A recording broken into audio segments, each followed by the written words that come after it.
reporter teammate Jessy Hefner, but he's playing against Drew Brantner with Grixis, who is on Grixis. So and this is what cool. we were chatting about before. Let's hop down and see how the match is going. It looks like they're in the middle of game 2. Jessy is up a game. And I like the idea of Grixis this weekend. I think Grixis is something that we could definitely see do well. It's got a lot of powerful cards. It's a dedicated control deck, and I think it's going to have some great game against Bant Company, the Black White Angels deck, as long as a lot more of the field. All right, so looks like Drew is going to play a Chandra Flamecaller, -2, which is going to get rid of a Tireless Tracker and put a 2/2 zombie on the battlefield because of that Kalitas. That tracker is exiled here. Looks like there's a lot of creatures that are exiled. Yep. Yeah, looks like it's been a pretty long game. We're pretty deep in the round, and this is only game 2. Well, Jesse's going to start off his turn by cracking a clue to draw a card. See if we're going to get a Lumbering Falls fired up. And they're both going to go at Chandra. So, not sure if there's a... Kind of want to just go after... Drew's life total? Drew? Oh, I know Drew. I've played against this guy. This is a good player. I don't know if we have any stats on him, but I've certainly played against him on the tour quite a bit. I guess considering he can't kill Drew with, both of these creatures, it's... Okay, they are going at Drew. They are going at Drew, okay. He just kind of angled them at Chandra, so I assumed. Yeah. I think that's a little tricky about this is Drew just needs to make sure that he doesn't die, and he can potentially, climb back into the game with this Kalitas. I'm not sure how many cards he has in his hand, but it seems like this is a pretty easy block to make, and I actually would have liked to see Jessy kill the Chandra. Drew could have just died to a Jamoka's command there, but, Jamoka's command would have been backbreaking no matter what. Oh, looks like Drew is just going to chump the Lumbering Falls. Oh, and this is good for Drew. He's got an ultimate price. So if Jessy tries to make the same play next turn, Drew can block the Lumbering Falls with Kalitas and then ultimate price the Sylvan Advocate, which would make the Lumbering Falls shrink down to a 3/3 in the Kalitas, which is eat it. Mm-hmm. So Drew's in a great situation. Looks like he also has a Jace to be able to play some guard duty in case anything goes wrong. And if Jessy draws a Jamoka's command, he's likely to fire it off. Well, yeah, there's a good chance that Jessy fires off a Jamoka's command pre-combat if he has access to one. All right, well, Drew is just going to attack with his Chandra elemental tokens, play the Jace, pass the turn back. Jesse's going to fall down to 10. And ultimate price is going to happen in his upkeep. And actually, the nice thing about this is it plays around a top deck Avacyn. So that's going to give Drew another zombie. Yep. And now Drew's going to be able to sacrifice the zombie to a Kalitas potentially, flip his Jace, flashback a spell if he needs to, and between the Kalitas and the Chandra, he's going to have a ton of pressure and also gain some life. So this Reflector Mage is certainly just in time. Yeah, Reflector Mage is going to bounce the Kalitas. Lumbering Falls is going to fire up and attack Drew. I think Drew is just going to chump with his zombie token. And Jessy will pass the turn back.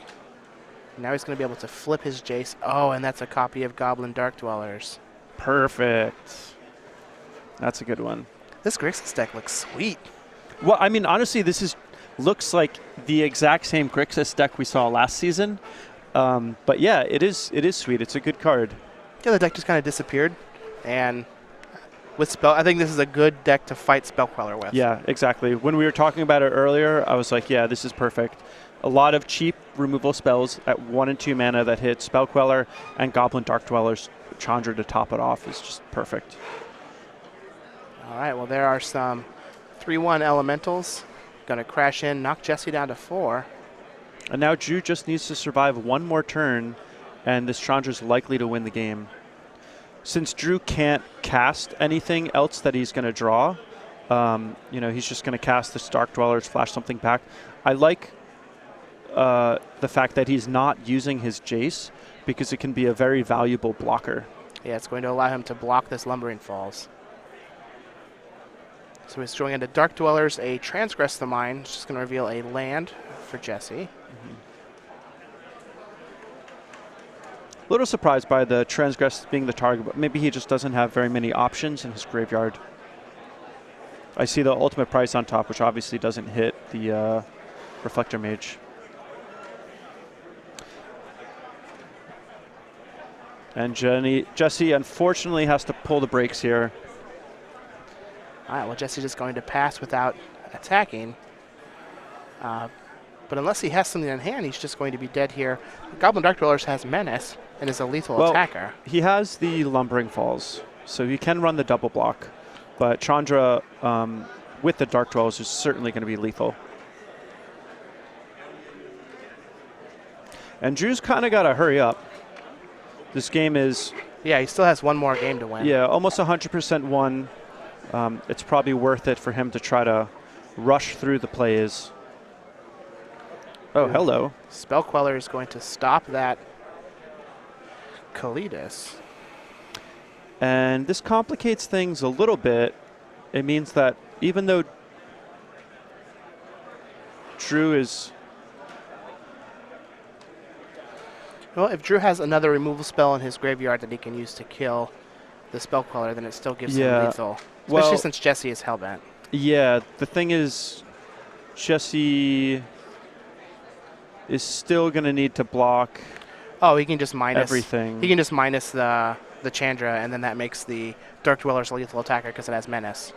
Yeah. Chandra -3.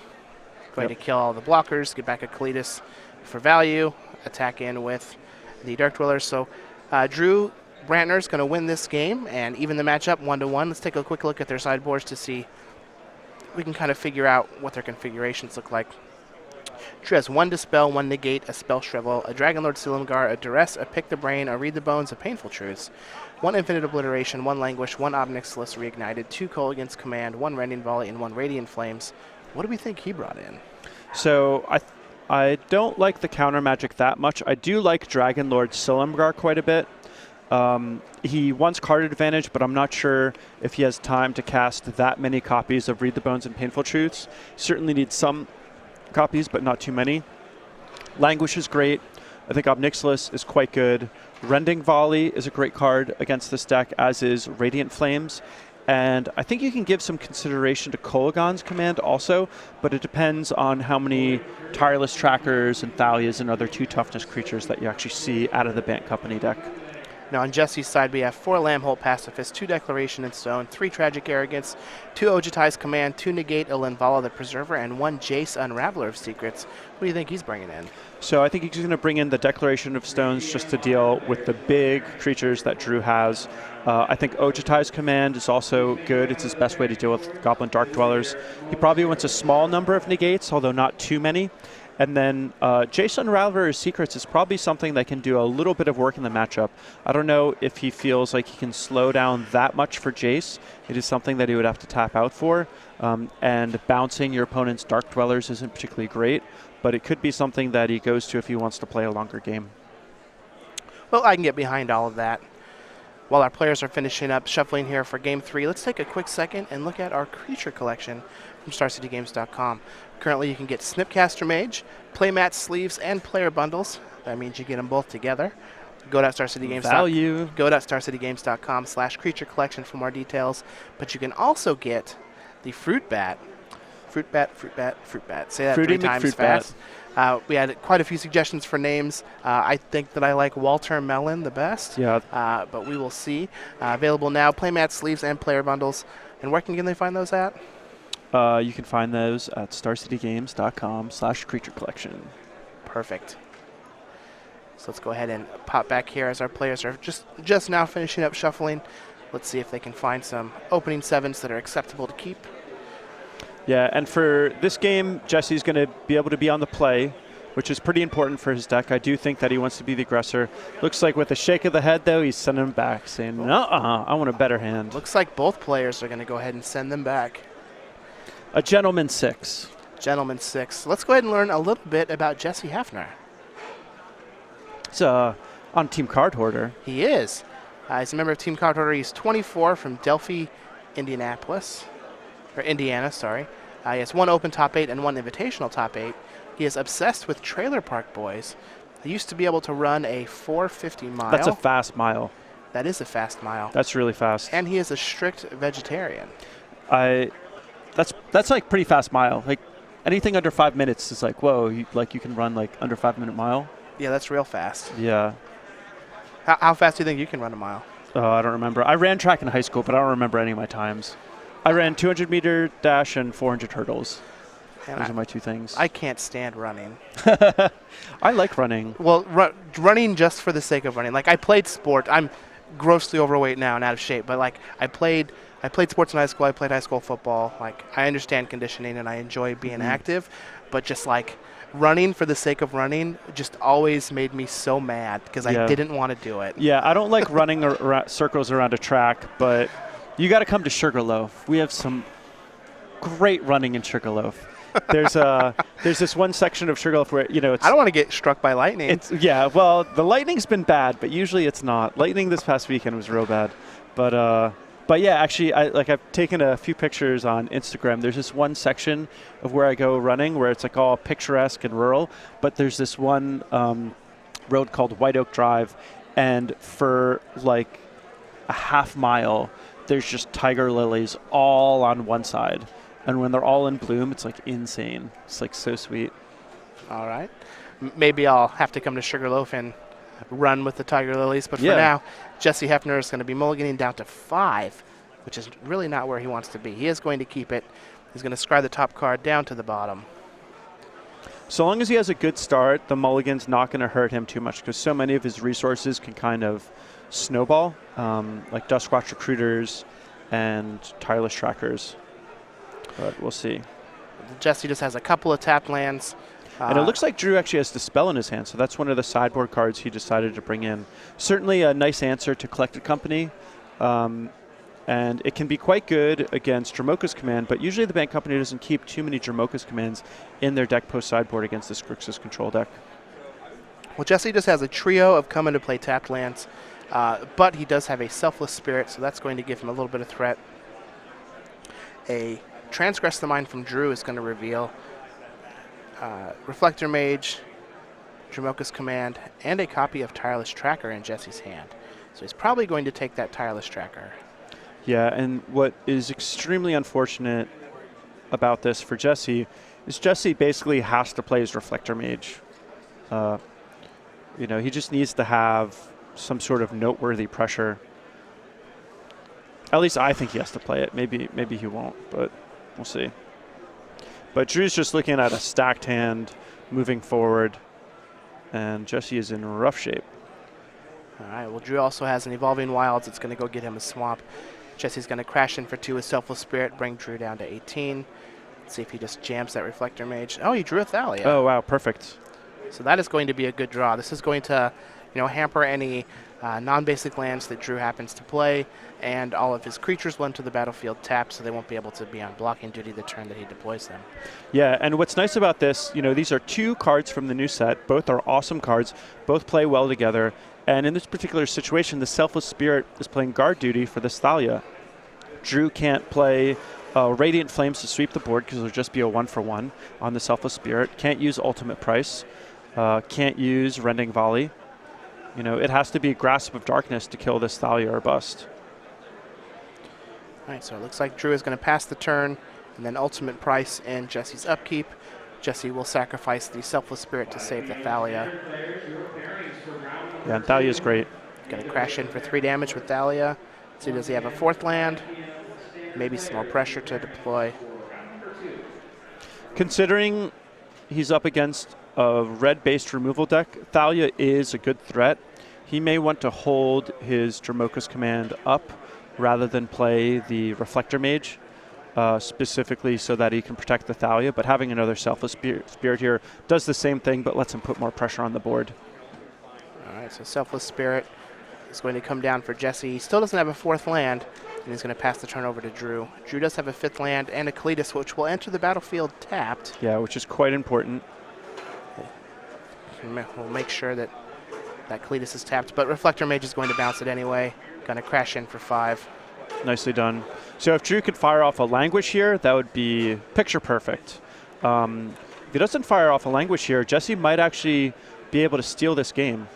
He does have, looks like a swamp to use that Chandra. Yeah, but all again, it's going to kill is the Selfless Spirit will be able to save. Yes. That card is real nice. Yeah, Selfless Spirit is quite nice. Oh, and Drew knew that Jessy had that Reflector Mage. Didn't matter, though. He didn't really have anything else he can do with his mana. Right. Here comes Chandra. Thalia even makes the tokens from Chandra enter the battlefield tapped and do nothing. Yep. Thalia is better against this Grixis deck than I thought it was going to be. It's very good. Yeah, I think Thalia is just a great card. It's certainly when I saw the full spoiler, it was the card I was most excited to play with. I didn't end up playing it because I didn't really play any of the new cards, but I do like it a lot. All right, well, Chandra is going to -3. That's going to kill off the Selfless Spirit. Jessy is going to kill the Chandra and deal 3 damage to Drew, dropping him down to 7. But the Kalidas this turn is going to be a little bit of a problem. It will still be tapped, so we'll still have a turn of attacking. Yeah.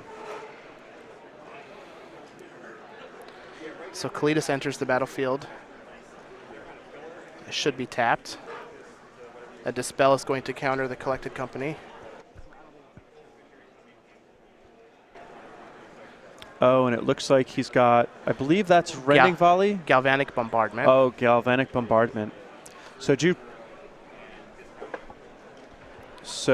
Drew's doing this after the Kalidas comes into play so that he can get a token. I think it would have been better if Drew had just done it before he cast the Kalidas, because then the Kalidas would be able to come into play untapped and preserve his life total a little bit better. But he's choosing to have the zombie rather than the life. Yeah, the zombie will enter untapped because he'll get it after the Thalia will be off the battlefield. Yep. So looks like they have a little bit to work out, but yeah, Thalia does a lot of work. She's certainly one of the things that, just changes the way so many interactions happen. There's cards like Gisela, there's cards like Kalidas that come down on turn 4 and they stabilize the board. Thalia means that you get an extra turn of attacking and an extra turn's time to respond to them and find an answer. Also notable, Avacyn. Avacyn is a card that I look to blow people out inside of combat. And, while you still get the indestructible trigger off of Avacyn, it's not just going to eat something up if you have a Thalia in play. Also in the mirror, when your opponent has Collected Company, Thalia is also just a house, because so often with that deck, you're afraid to attack into your opponent's open 4 mana.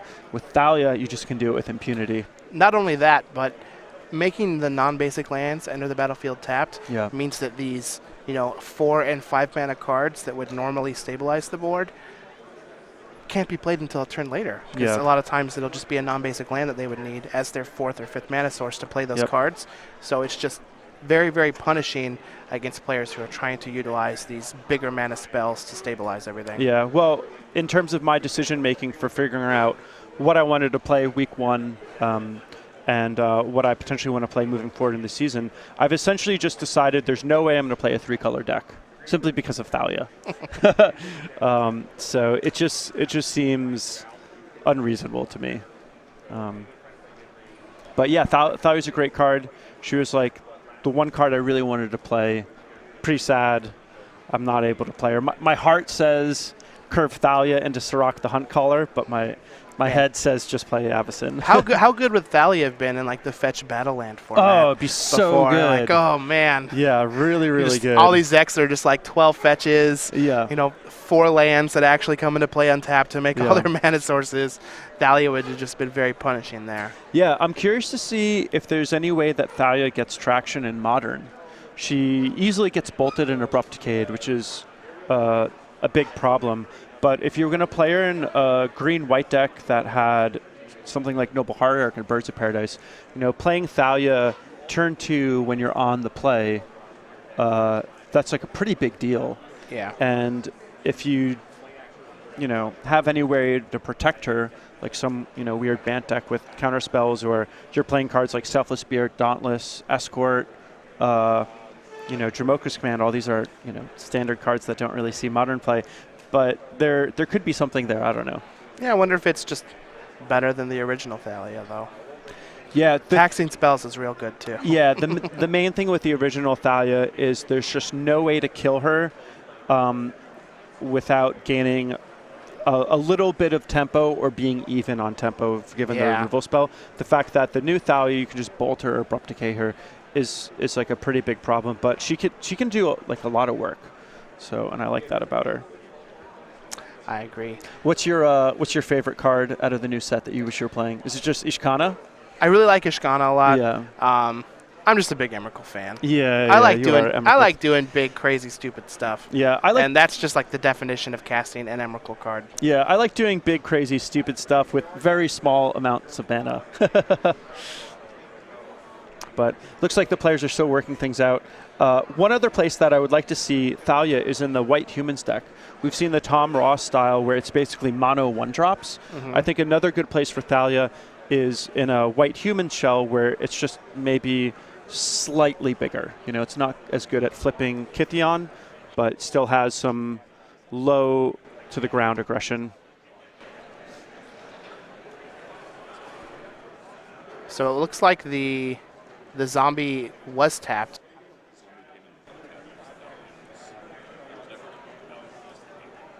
Okay, so it looks like the zombie does enter the battlefield tapped when Thalia is killed by a burn spell when Kalidas is on the battlefield.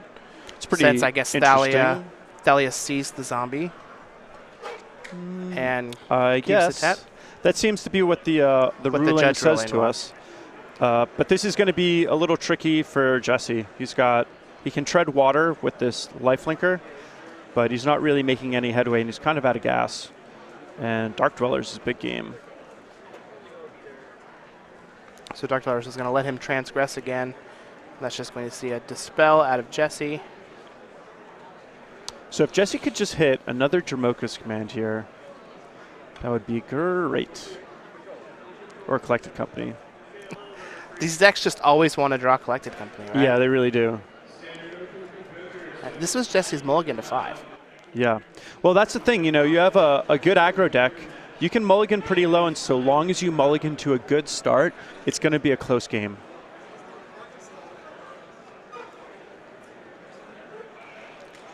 And they do have a 5-minute extension, so we got a little bit of time for this match to play out to conclusion.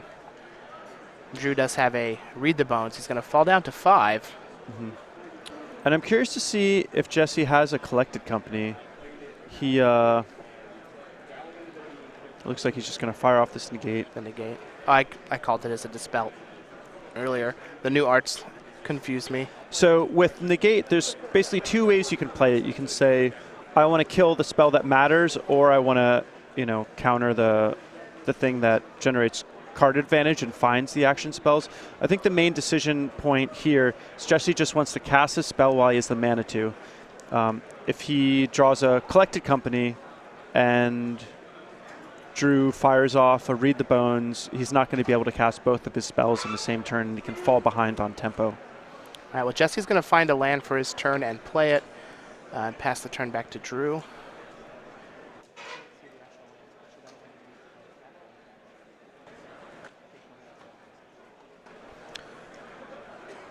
He does. Swamps. So it looks like Drew's going to go in for a huge attack, seeing that Jessy's a little on the weak side at this particular moment. Smells blood in the water, going in for the kill. All right, the Reflector Mage is going to just jump in front of Kalidas. Jessy's still going to take 8 points of damage. Drew's going to gain 3, go up to 10. Jessy's going to take 8, fall down to 5, and scoop it up. And Drew is going to take this match 2-1 and move on to 7-0 with Grixis control. So Grixis is undefeated. Black-White Angels is undefeated. Blue-Green Crush, I believe, is undefeated. Green-White Tokens might still be undefeated in the hands of Osip Lovodovich. Bad Company, where you at?